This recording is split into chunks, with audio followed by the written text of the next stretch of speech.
Olá, jovens senhoras! Tudo bem com vocês? Estamos aqui com mais um. Pode sim, senhora! Eu sou a Kelly Assunção, advogada de família inclusiva e apaixonada por defender as famílias atípicas. Eu sou Vanessa Ponce, advogada, também familiarista, especialista, sabe no quê? Na defesa das mães solo, porque sou uma mãe solo e também sou apaixonada pelo tema. E hoje o nosso episódio está muito especial, porque nós vamos falar de algumas dores que essas mães solo e até as mães atípicas têm. A relação entre pensão, guarda, né, como se proteger, como garantir os direitos desses filhos. E nós vamos responder, este é um episódio especial, porque nós vamos responder as perguntas que chegam nas nossas caixinhas. Já está acompanhando o Pode Sim, Senhora? Você também pode ver a sua pergunta respondida aqui. Então, ó, já segue a gente, ativa a notificação, que quando subir o episódio, você já fica ciente. Não é isso, amiga? Certíssimos!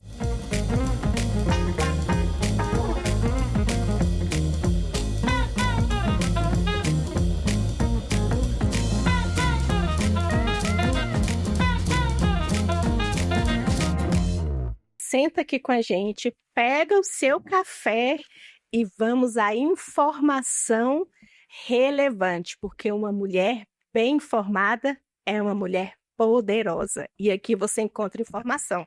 E chegaram muitas perguntas, né, amiga? Muitas. Nós tivemos que fazer uma seleção, porque muitas perguntas eram repetidas. Então nós vamos fazer aqui um ping-pong. Vai ser bom isso, hein? As nossas amigas Isso vão aí. se sentir representadas aqui Vamos hoje. lá. Vamos lá? Eu começo? Pode Então vou começar. Olha só, gente, chegou uma perguntinha que é muito comum, lá nos nossos perfis também chegam, e nos escritórios a gente diariamente responde. Então, se liga nessa pergunta e na resposta e já manda esse vídeo para quem precisa saber dessa informação. Kelly, vamos falar então de guarda. Vamos começar com a questão da guarda. Combinado. Muitas mulheres das quais a gente atende, quando elas se separam, elas pensam assim, ai meu Deus, eu vou perder os meus filhos. Acho que é uma grande preocupação, principalmente quando os filhos são muito ligados nos pais, né? Tem aquela coisa da menina que é ligada no pai e tal. Então, sempre chega no escritório esse medo. Eu queria que você abordasse isso. Será que isso é verdade? Vanessa, por incrível que pareça, é verdade, é real esse medo. O que eu mais recebo no escritório são mulheres e às vezes homens também que têm esse medo, tá? De perder o convívio com os filhos. Mas a maioria são mulheres porque elas não têm a independência econômica. Então elas têm medo. Doutora, se eu entrar com pedido de pensão, com pedido de guarda, ele falou que vai tirar os meus filhos de mim. Então elas preferem não ter o suporte financeiro e também aquele suporte, né, no dia a dia da convivência, de ajudar, de levar, de buscar, de ajudar nos cuidados diários. Por medo, elas preferem se sobrecarregar. Então, por isso que é muito importante esse trabalho que nós fazemos aqui no Pode Sim, Senhora, de levar informação e informação de verdade, né? Quando você pede a guarda, entra com pedido de guarda ou de pensão do seu filho, você não vai perder o seu filho. Pelo contrário, é um direito dele ter o cuidado do pai e da mãe, tanto no financeiro como no cuidado do acolhimento, nos cuidados diários do dia a dia, na educação, no lazer, na saúde, é um direito dele. Então, se algum pai está falando aí para você, se você está com pedido de pensão de guarda, eu vou tomar o seu filho, não acredite e vá em frente, porque isso aí é um direito de toda criança. Muito bem, acho que agora ficou bem esclarecido aí, né? É um medo real mesmo das mães, mas é um direito, então recorra aos seus direitos, aos direitos da criança também. Aí eu quero fazer uma outra pergunta para você, Kelly, ainda nesse tema de guarda, porque é importante que as mães que vão nos ouvir aqui, elas saibam quais são os tipos de guarda, né? Porque a gente está falando que é importante fixar essa guarda, elas têm esse medo, mas quais são os tipos de guarda que estão atualmente vigentes aqui no país? Porque a gente sabe que lá fora é outra coisa. Sim, e a gente tem que se pautar sempre, gente, pelo ordenamento jurídico brasileiro. Nós estamos no Brasil, certo? Então, isso tem muitos mitos também, né? Mas, na verdade, nós temos dois tipos de guarda, que é a guarda compartilhada e a guarda unilateral. O que se confunde muito aí? Eu acho que é importante também, né? Sim. Porque muitas pessoas que chegam no escritório falam assim: não, ele quer a guarda compartilhada para ficar uma semana com ele, uma semana comigo, e ele não paga a pensão. Cada um paga a despesa do filho na sua casa, como se a despesa do filho fosse só comida. É alimentos, o nome é alimentos, sim, mas esses alimentos entram todas as despesas do filho. Então, a guarda compartilhada é onde haverá o compartilhamento de responsabilidades com esse filho. Então, o pai vai ajudar a mãe nos afazeres diários com esse filho. Um leva no hospital, outro busca na escola, dorme no meio da semana também na casa do outro genitor, e eles vão se organizando aí nas responsabilidades diárias, que são muitas, principalmente quando falamos de filhos atípicos, que além de todas as atividades, ainda precisa ir em muitas terapias, muitos médicos, então é muito importante a presença do pai. E nós temos aí a guarda unilateral, onde só um dos genitores, só a mãe ou só o pai, o que a criança mora com ele, que vai gerir a vida desse filho, que vai ter as responsabilidades, vai tomar as decisões. Não se confunde com a convivência, certo? Exatamente. Em ambas as guardas, tanto compartilhada quanto unilateral, o filho tem direito à convivência com o pai, se ele mora com a mãe, ou com a mãe se ele mora com o pai. Então, essa convivência ela pode se dar de muitas formas, inclusive alternada. Sim. Ele conviver alternadamente na casa de um, depois na casa do outro, mas não é a guarda, é a convivência. Então, acho que é importante a gente fazer essa diferenciação. Muito importante, que as pessoas confundem isso ainda, né? A questão da guarda com a convivência. Mas eu queria saber de você, amiga, você que lida mais com as mães atípicas, né? E a gente sabe que ter um filho já tem a questão com a despesa, com essa rotina, mas como é a rotina e como é a questão da guarda quando a gente está falando de pessoas com deficiência, quando a gente está falando de filhos que têm necessidades maiores do que os outros filhos. Eu não vou, como é que é o termo que eu posso usar, amiga? Típicos e atípicos. Então, vamos lá. Como que é a guarda para quando você tem um filho com deficiência? Essa mãe atípica. Como que funciona essa guarda? Vanessa, é muito desafiador, porque hoje nós sabemos, né, nós temos aí pesquisas que mostram isso, que numa separação, quando se tem um filho com deficiência, mais de 60% das mães atípicas também são mães solos. Sim. E que são completamente abandonadas pelos ex-companheiros que não querem participar de forma nenhuma dos cuidados com esse filho. E a guarda de um filho atípico, ela precisa ser muito afinada, porque é um compartilhamento de muita responsabilidade, é um vai e vem muito grande diariamente, porque esse filho tem terapias, tem psicólogo, tem psicopedagogo, tem fonoaudiólogo, tem fisioterapia, tem as consultas que ele precisa fazer. Ou seja, esse pai e essa mãe, eles precisam entender que acabou ali o vínculo marital, mas o vínculo de pais, de família, esse vínculo, ele não pode acabar, principalmente quando se tem filhos atípicos, porque senão a sobrecarga ela vai 100%, como a gente vê hoje demais, para as costas da mãe. E a mãe fica sobrecarregada. E quem vai cuidar dessa mãe? E como essa mãe vai trabalhar?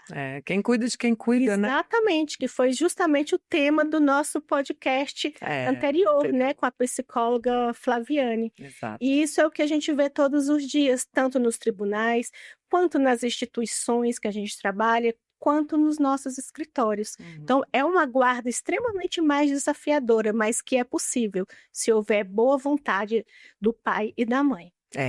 Para você que não acompanhou os últimos episódios, nós tivemos aqui as convidadas, a Flaviana, que é uma psicóloga, e a gente conversou sobre esse tema, e nós também trouxemos aqui a Cléo, que é mãe da Gigi, né, que tem síndrome de Down, e ela trouxe, além da história dela, ela falou como é que funciona, né, dentro da casa dela, como que foi a descoberta da Gigi, né? Então, se você ainda não assistiu esses episódios, só vai lá, ó, e já dá uma curtida, assiste porque tem informação.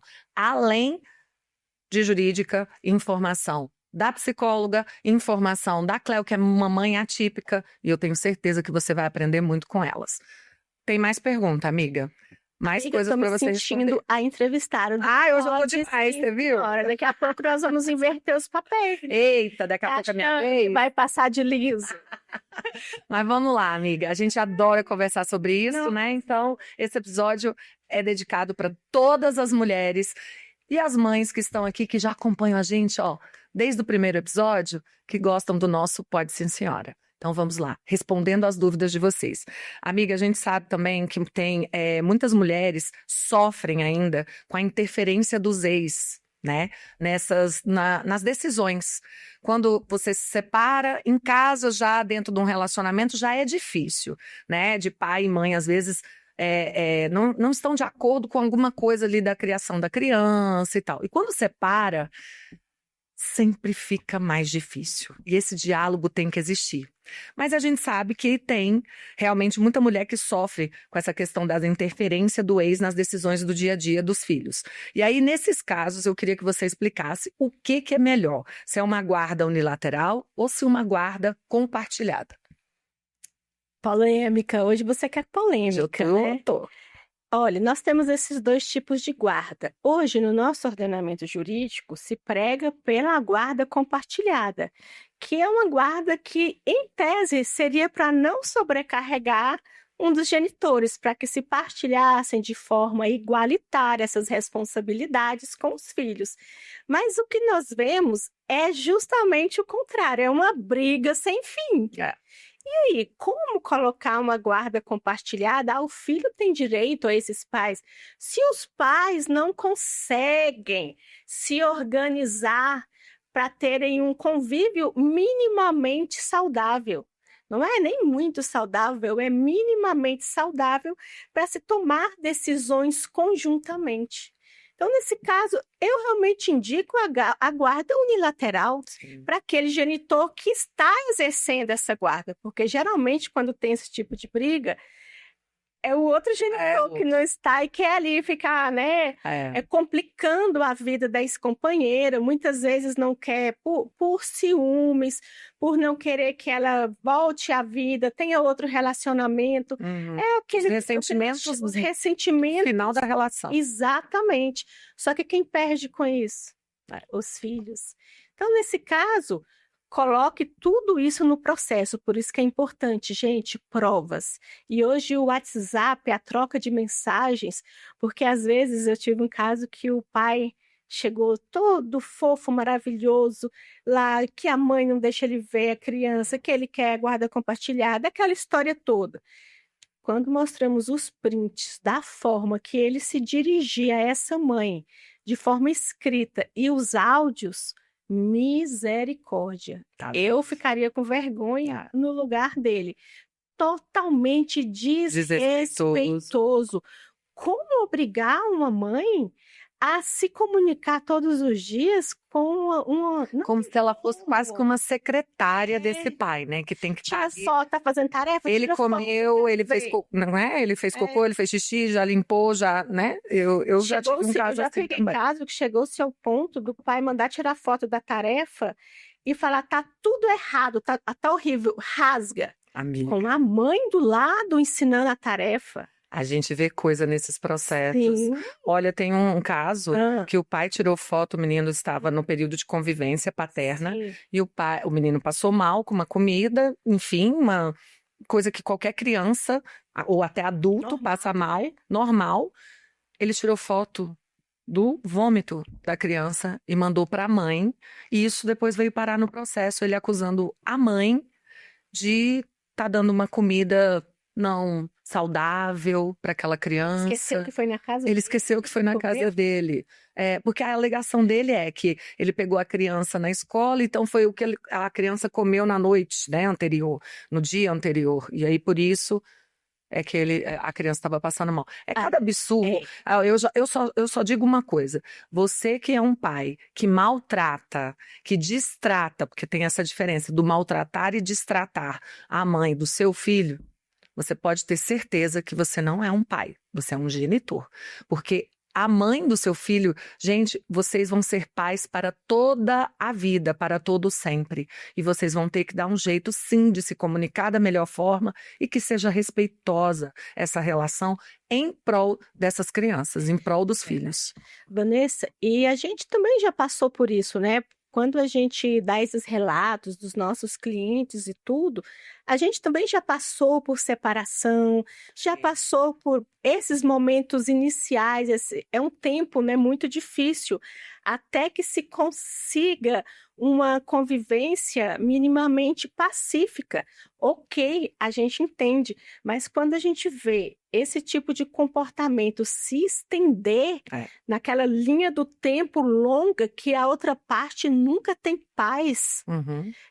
não dá para entender, é humanamente impossível, né, de compreensão. Precisa ir para a terapia, fazer uma análise, ver o que está acontecendo, porque não tem condições. Mas, amiga, agora eu quero trocar de lado. Posso? Eita, vamos lá, gente. O ping-pong começou. E nós falamos muito de famílias atípicas, né? Eu também quero saber das mães solo. Vamos lá. Como andam e as nossas amigas mães Vamos aí. solos. E elas mandaram muitas perguntas aqui pra gente. E olha só, se a sua pergunta não for respondida, pode mandar uma mensagem. Mande no nosso YouTube, mande no nosso direct lá no Pode Sim Senhora, @Pode Sim Senhora _. Mande lá no direct, que assim que a gente tiver um tempinho entre uma audiência e outra, entre um atendimento e outro, a gente entra lá e sempre responde sua dúvida, certo? Então vamos lá. Vanessa, eu sei que você acompanha muito de perto as mães solos, até porque você também é uma mãe solo, né? Sim. Ai, gente, mas mãe solo é quem não tem pai. Não, Não. amiga. Não. Isso. Qual é a maior dor? Qual a dor mais recorrente hoje das mães solos? E isso pode incluir também você aí nesse rol Nesse taxativo. rol. Vamos lá, gente. Acho que vou começar do começo, como diz, né? Primeiro, esclarecer que mãe solo não é a mãe que simplesmente não existe a figura do paterna. Não, não é isso. Às vezes até existe a figura paterna. Às vezes essa mãe é mãe solo, casada, né? Tá dentro de casa com o marido ali, mas ela não tem a contribuição do marido, porque é contribuir, não é ajudar. Pai não ajuda. Pai contribui, divide, compartilha com os cuidados, os deveres, de tudo de um filho. Da rotina, da alimentação, da higiene, do lazer. Então, se você é uma mãe que arca sozinha com tudo isso do filho, ainda que esteja casada, você também é uma mãe solo. Então, mãe solo é isso.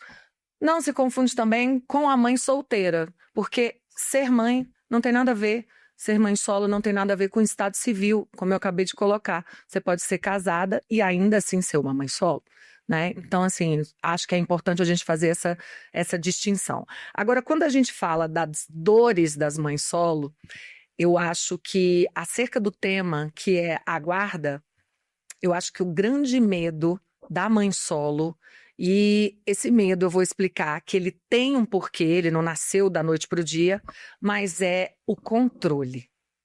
É a questão daquela criança, ao invés de ser protegida, ela ser utilizada como uma arma.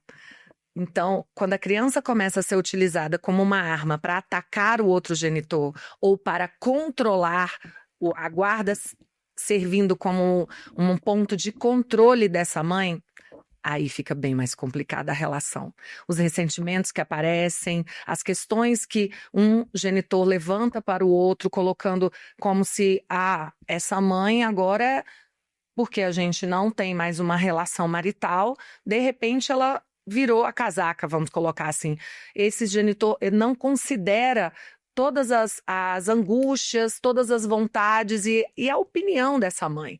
E aí leva isso para a guarda, colocando, não, mas eu não quero nessa escola, porque essa escola foi uma escolha da mãe. Às vezes a escola é até boa, mas ele não quer simplesmente para poder atacar a mãe. E aí a criança, ela vira essa moeda de troca, essa questão onde os pais privilegiam, né, os ressentimentos, o ataque, ao invés da proteção da criança. Então, eu acho que o grande medo da mãe solo hoje, nessas definições de guarda e de ter uma guarda compartilhada, é sofrer esse tipo de controle casuístico para cada demanda que ela apresentar, sem que esse genitor, sem que esse pai, que era para ser pai, observe o todo, observe a rotina dessa criança que está geralmente, né, vinculada à rotina da mãe, porque tem a mãe como uma referência, como lar de referência.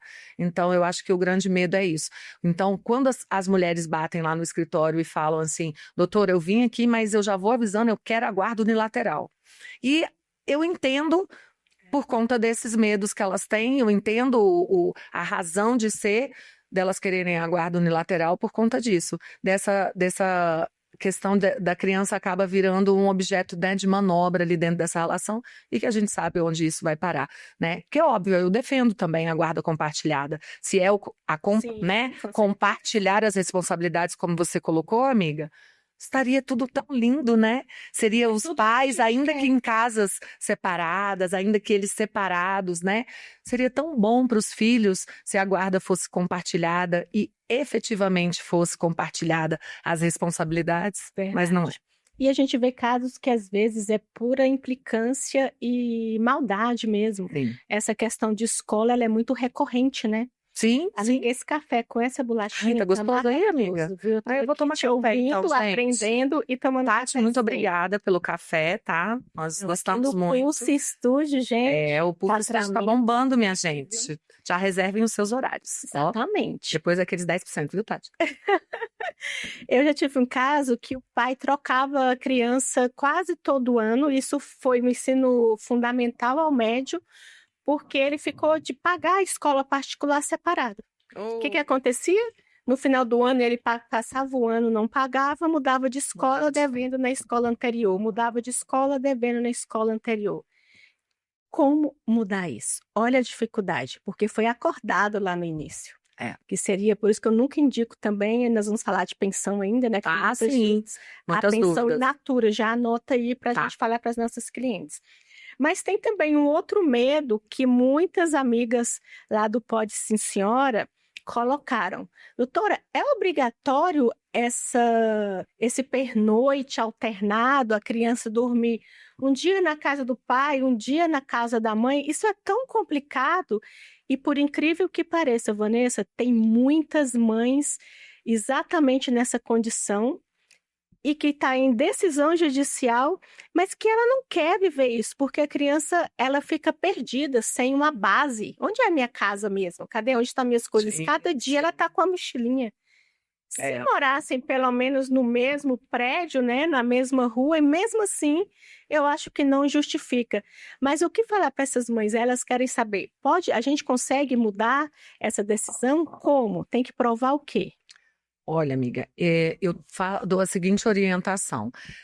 Quando a gente fala da questão de dormir, na questão do pernoite das crianças, né, nos processos, as mães também ficam muito preocupadas quando, por exemplo, as crianças são pequenas, né? E esse pernoite, a criança nunca dormiu fora de casa, nunca dormiu sem a mãe, né? Então, assim, o conselho que eu dou, e na verdade não é um conselho, é uma orientação jurídica, é que vá se fazendo isso de forma gradativa.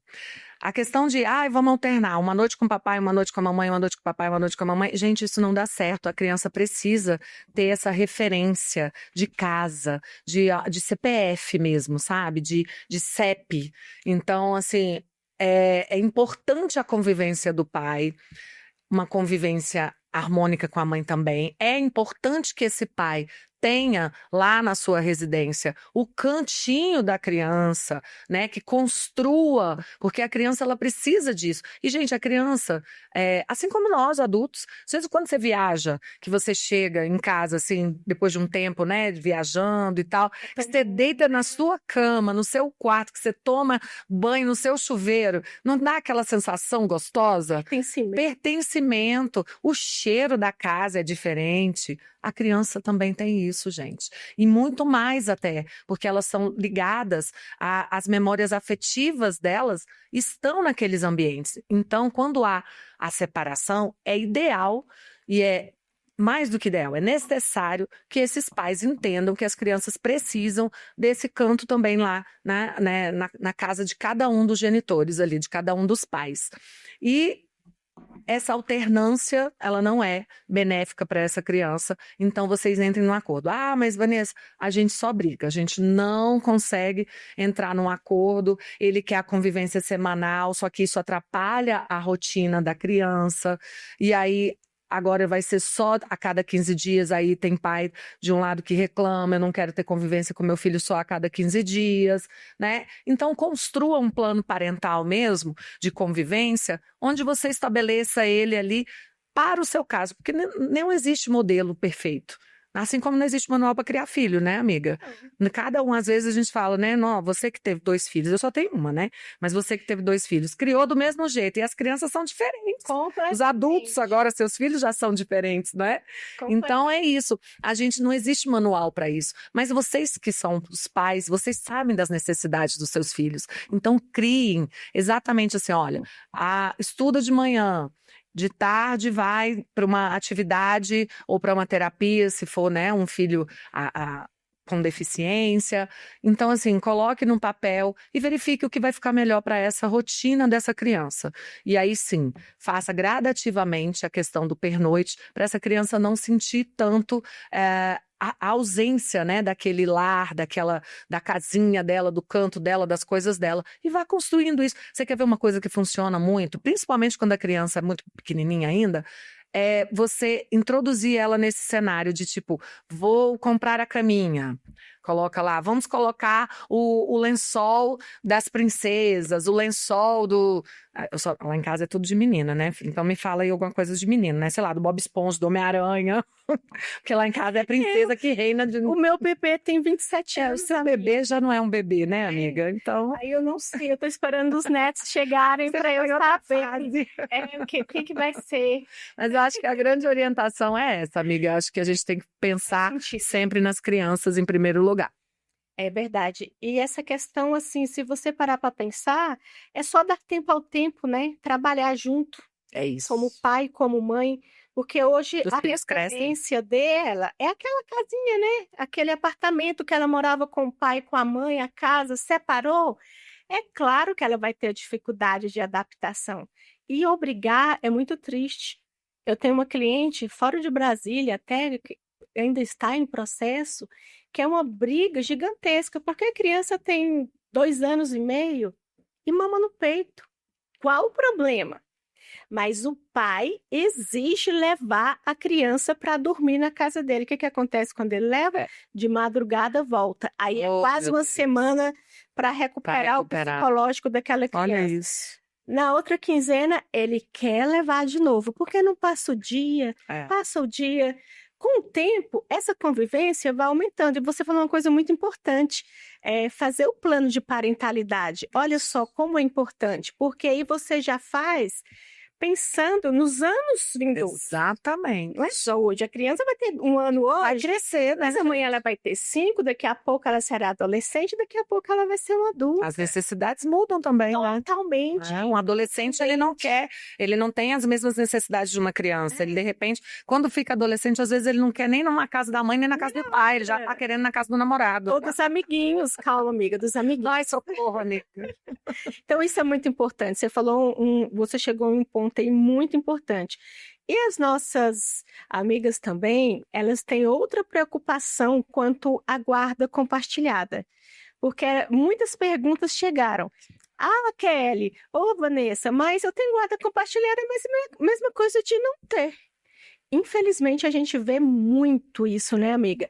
Eu quero a guarda compartilhada, ok, tá lá a guarda compartilhada, mas só no papel, porque quem faz tudo no dia a dia e até as decisões é a mãe. Como proteger a mãe nesse caso e como proteger o filho, né? Porque o filho tem direito a essa convivência. Como fazer? Olha, o que eu posso dizer para essas mães, e infelizmente isso é uma grande maioria, né? A gente está aqui falando de guarda, e o tanto que a guarda compartilhada é boa para a mãe, para o pai, mas especialmente para a criança.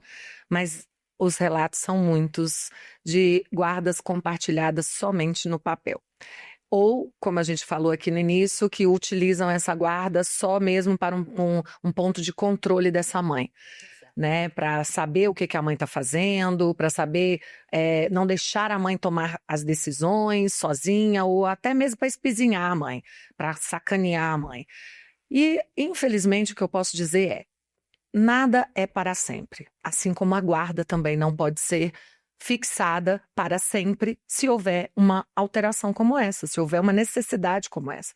Se você hoje está aí ouvindo a gente e tem uma guarda compartilhada e ela está somente compartilhada no papel, porque nas responsabilidades esse pai, esse genitor não está compartilhando as rotinas, não está compartilhando ele quer compartilhar as decisões simplesmente para te colocar como objeto de controle, faça o seu pedido de alteração de guarda. Mas não é só simplesmente chegar lá na justiça com um pedido: olha, o pai não cumpre e pronto, acabou, juiz, vem cá e me dá a guarda unilateral dessa criança. Não é assim que funciona, porque hoje ainda a guarda compartilhada ela é considerada uma regra. Ela é a regra, por ser mais benéfica para a criança. Então você vai ter que se subsidiar de provas. E que provas são essas? As provas de que não há a presença desse genitor numa consulta médica, no dentista, na escola, fazendo a tarefa de casa, levando e trazendo nas atividades, né? Ele literalmente está cumprindo com a convivência nos dias determinados e só. Não faz mais nada. Não ajuda, não define, não conversa, não compartilha a rotina, não compartilha nada com você. E aí você printa as mensagens, você registra. Sabe o que eu acho que é bem importante? A gente fazer um boletim mesmo, sabe? Um diário. Diário de bordo. Um diário de bordo. Um diário onde você escreve lá, dia tal, hoje, dia 20, sei lá, estava prevista a convivência, ou estava prevista a reunião de pais, tá aqui a mensagem que eu mandei para o pai, ele não compareceu.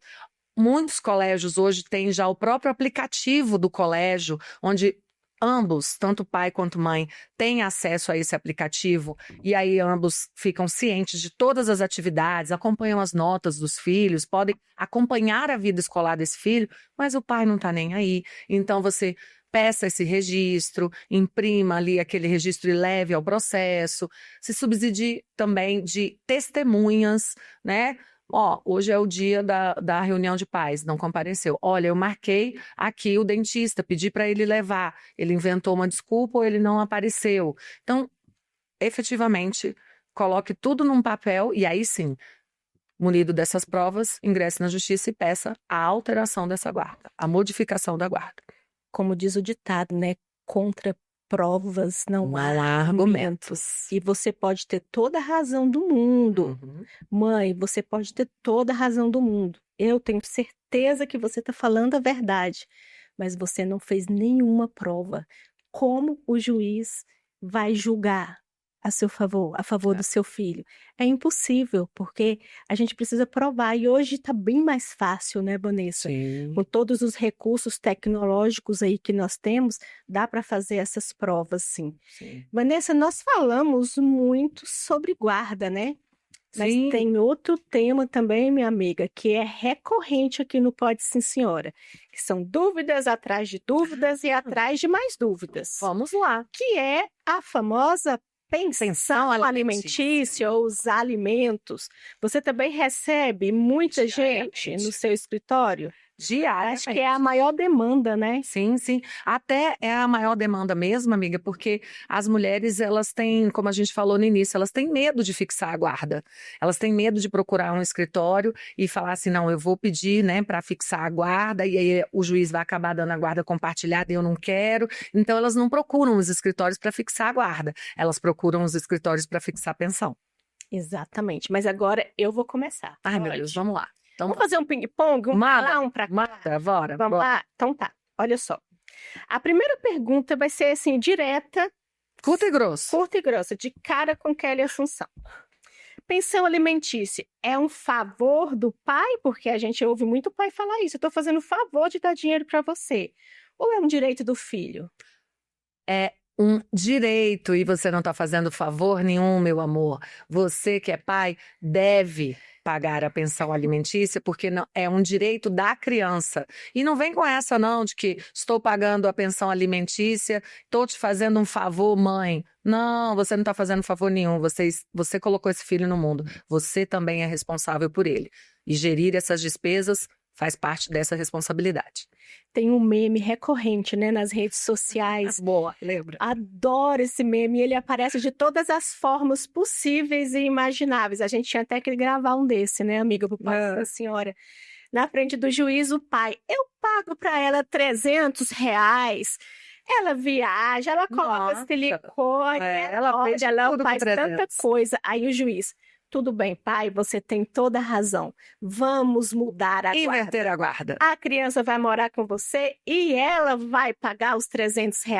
Meu amigo, você vê o genitor pedindo, pelo amor de Deus, não, juiz, eu não dou conta. Não, eu não dou conta, eu não quero. R$ 300 não dá para nada, senhor, mas agora mesmo não dá. dá até para fazer viagens inesquecíveis. É isso. Para você ver, né? É meme, mas é verdade. O outro não arde, né? Mas no dele arde. É desse jeito. Olha. Agora para você, hein, amiga? Vamos lá. Então, vamos lá. Toma o café e eu vou te dizer aqui. Bom, você defende as famílias atípicas, né? E é óbvio que uma criança que tem deficiência, ela tem mais necessidades, que você já colocou ali. Verdade. Terapias e tal. E aí eu queria saber, a pensão para esse filho que tem deficiência é diferenciada? Deve, pode, não é? Vamos lá. Deveria ser já de cara, né? Mas o que nós falamos agora mesmo, amiga? Temos que provar a necessidade. Então, nós precisamos mostrar para o juiz, porque o meu caso é muito importante. Mas, igual o meu caso, lá na vara de família existe milhares. E o juiz não tem bola de cristal para saber, não, essa mãe aqui realmente é atípica, o filho dela. Não, ele precisa saber ali, ler o seu processo e ver. Então, o que eu sempre peço para as minhas clientes? Provas.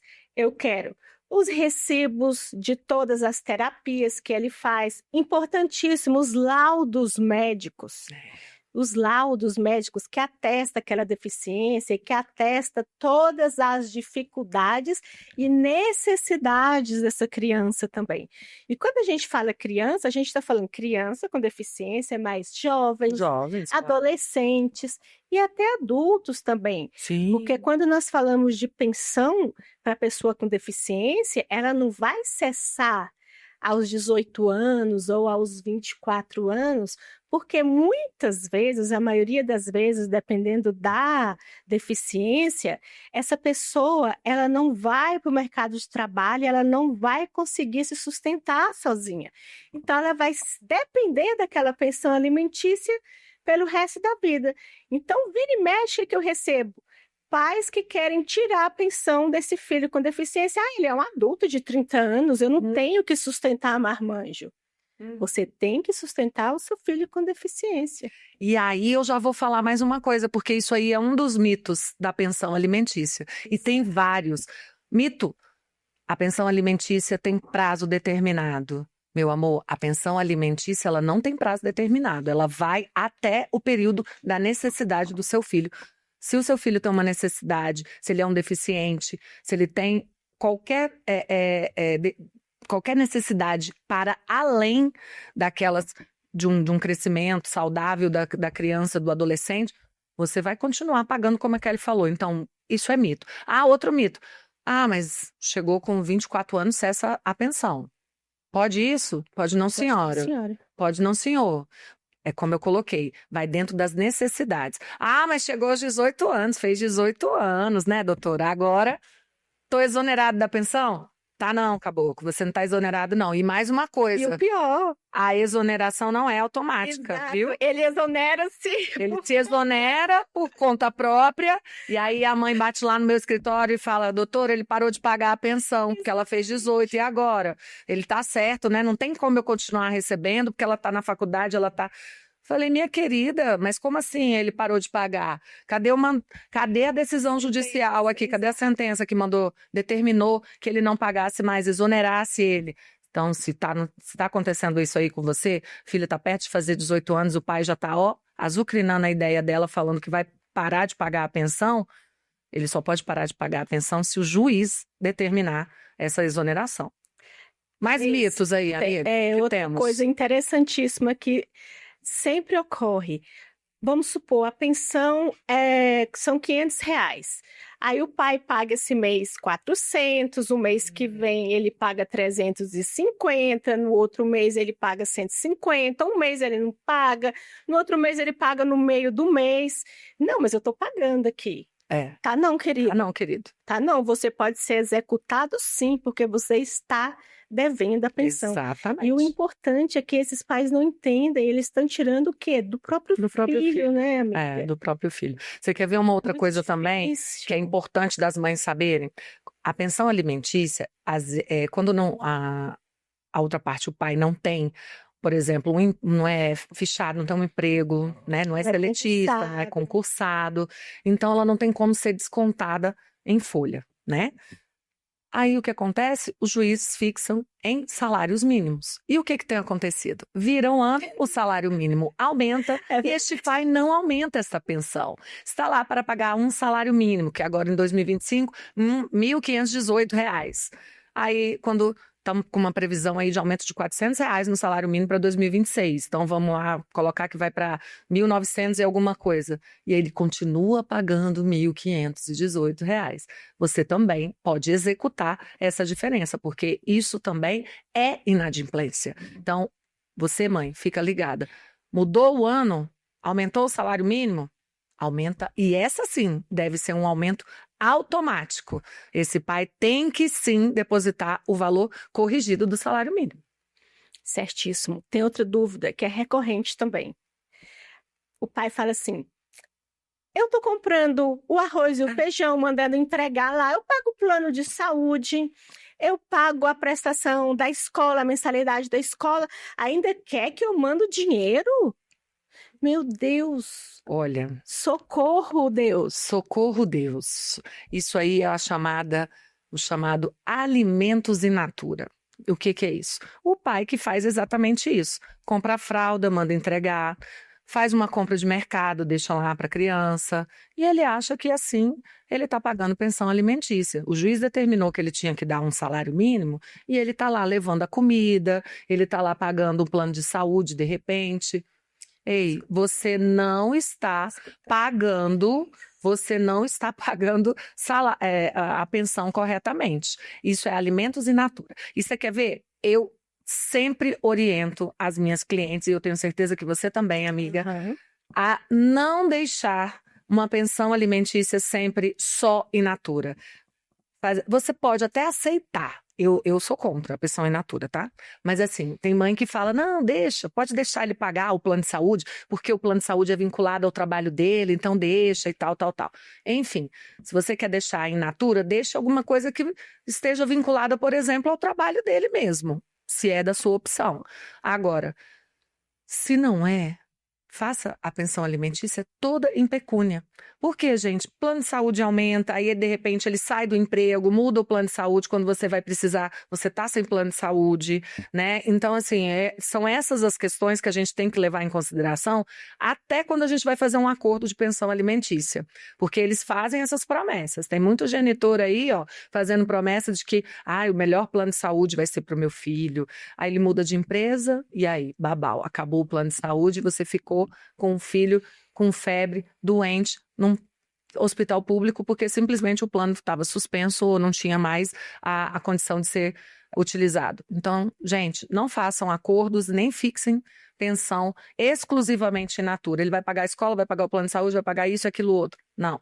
Ele pode até contribuir com alguma dessas despesas onde pensão in natura é isso, ele paga diretamente ao prestador, né? Então, ele paga direto à escola, ele paga direto ao plano, mas não faça isso não. A gente sabe que isso dá problema, né, amiga? Exatamente. E dá muito problema.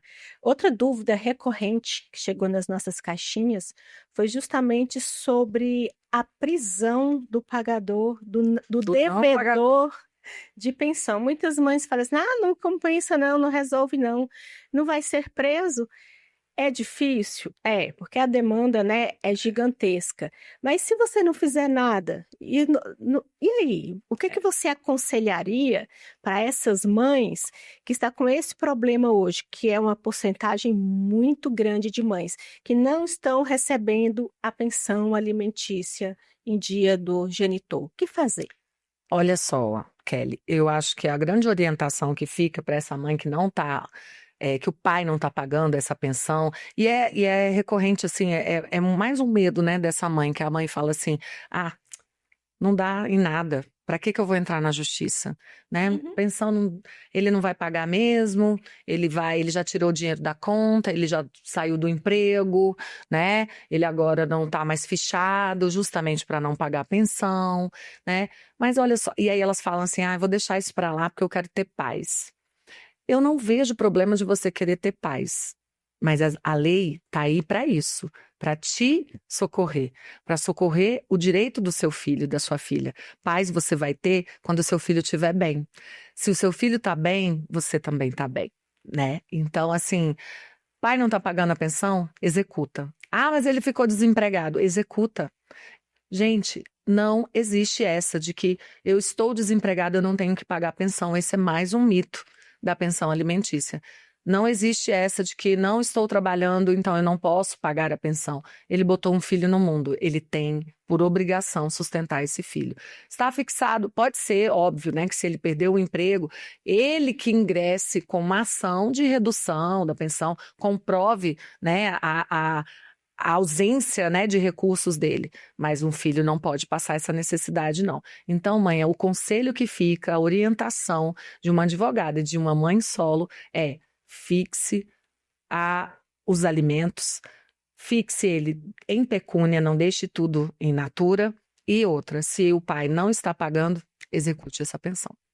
Exatamente. E falando em pensão, e já caminhando, né, para os finalmente. Já, amiga? Não, amiga, quero ficar aqui conversando mais sobre isso. A gente gosta de falar pouco, né? Aí ainda tem cafezinho e biscoito. A gente não gosta de conversar, a gente fala pouco. Para encerrar esse assunto de pensão, de alimentos, eu acho que é importante a gente falar uma dúvida recorrente também, que é a porcentagem. Por favor, essa daí chegou perguntando aqui, Kelly, chegou uma pergunta falando, doutora, eu não gosto, não queria nem entrar, porque é sempre 30% do salário mínimo, doutora. Como é que eu faço? Pois é, isso não está em lei nenhuma. Então, olha a importância de se provar a necessidade do filho.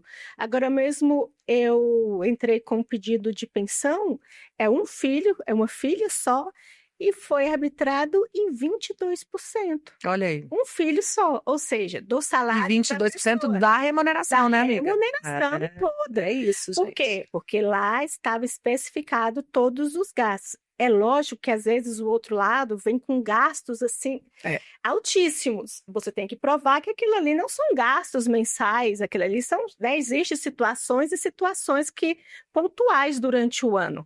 Mas se você prova direitinho e prove também quanto ganha esse pai, esse pagador de pensão, que isso também é importante. Hoje existem muitos meios de você provar essa remuneração. A gente tem, né? Ele é Uber. Moço, aliás, eu trabalho no iFood. Tem como? Pergunta lá no nosso direct que a gente te conta. Então, hoje, não é a porcentagem fixada, congelada para todo mundo. Depende das necessidades do seu filho e da possibilidade do pagador de pensão. Então, é muito importante você ter todos os comprovantes das despesas. E caminhando para o final, qual o conselho que você deixa, amiga, para as nossas seguidoras, para as nossas mães intensas, nossas mães solos, né, nossas mães atípicas? Qual o conselho que você poderia deixar para elas hoje? Eu vou falar sobre guarda. Vou dizer para você, mãe, que tem medo de perder o seu filho. Nenhum divórcio tira um filho de uma mãe. O que você tem que perder é o medo de recomeçar. Recomece, reconstrua a sua vida. Uma mãe bem, um filho bem. Maravilhoso. Gente, eu não sou Mães poética. felizes, mães felizes, filhos felizes. Hoje ela tá poética. Hoje eu tô tão romântica. Eu já sou mais razão mesmo. Eita, lá vem ela, olha a pedrada. Se fosse um conselho hoje para você, mulher, que está em processo de divórcio, lutando aí pela guarda, pensão, partilha de bens, documente tudo. Vou falar de novo para você não esquecer. Documente tudo. Tenha tudo documentado. Faça uma pastinha, vai imprimindo tudo, faz uma pastinha lá no computador. Meu marido fala que eu sou retrô. Eu imprimo tudo. Retrô tá na moda, amiga. Pois é, olha, eu tô na moda, eu nunca saio de Olha moda. aqui meu óculos retrô. Pois é. Documente tudo. Por quê? Porque amanhã você vai precisar de todas essas provas. Quantas pessoas chegam no nosso escritório e falam, não, a gente tem casa, lote, tal. Quando vai ver, não tem nada, gente. Ela nunca documentou, ela nunca soube para onde foi o dinheiro dela, que era ali juntado com o do marido, e muito menos onde ela vai atrás para conseguir a pensão para o filho. É isso. Então, é isso, gente. Documente tudo. E eu já aproveito para me despedir. Já um beijo para vocês. Espero que essa consultoria do Pode Sim Senhora, uma consultoria VIP, né, amiga? VIP. Porque com cafezinho, biscoitinho e muita informação para você. Muito obrigado pela sua companhia. Logo, logo estaremos de volta, né, amiga, com mais informações importantes para você. Porque aqui pode sim, senhora. Gente, um beijinho. A gente se vê no próximo episódio. Já que eu tô poética, eu vou terminar assim. Termina. Vou terminar, já dei o meu tchau e vou dizer pra você. Separação não é fracasso. Simplesmente é a coragem de escolher o caminho, o melhor e a sua felicidade. A gente se vê no próximo Pode Sim, Senhora. Beijo, gente! Beijo, e nós somos corajosas.